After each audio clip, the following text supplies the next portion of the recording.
সেনানিবাসে ফেরত যাব। এই হচ্ছে মোটামুটি বিষয়, এবং আমি আজকে সকালেও চিফ অ্যাডভাইজার মহোদয়ের সাথে আমার দেখা হয়েছে। কাটেনি রাজনৈতিক সংকট, এরই মধ্যে ব্যারাকে ফিরছে সেনাবাহিনী। কেন হঠাৎ এমন সিদ্ধান্ত নিলেন সেনাপ্রধান? তাহলে কি কোনো অভিমান নিয়ে ব্যারাকে ফিরছে সেনাবাহিনী? সেনাপ্রধানের ইঙ্গিত যেন গোটা এক রহস্য। আমি অনুরোধ করব সমস্ত রাজনৈতিক দলগুলোকে, তারা যেন শান্তিপূর্ণভাবে তাদের কার্যক্রম চালিয়ে যাক, কোনো ধরনের যেন ধ্বংসাত্মক কোনো কাজ না করে। আমার তাদের প্রতি আবার এই অনুরোধ থাকবে। আমি নিশ্চিত যে ওনারা অত্যন্ত সেন্সিবল, তারা বুঝবেন যে জনগণের এখন দাবিটা কি।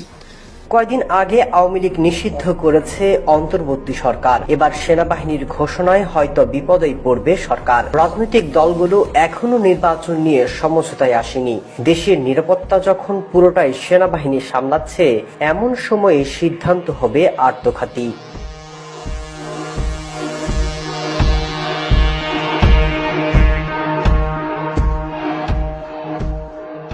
ঠিক কিছুটা অভিমান নিয়ে কথাগুলো বলছিলেন সেনাপ্রধান, দিলেন যেন অশনি সংকেত। পলিটিক্যাল রাইভালরি থাকতে পারে, এবং অতীতেও যখন রাজনীতি ছিল তখন এ ধরনের কিছু রাজনৈতিক সংঘর্ষ হয়েছে এই দেশে, যেটা কাম্য না।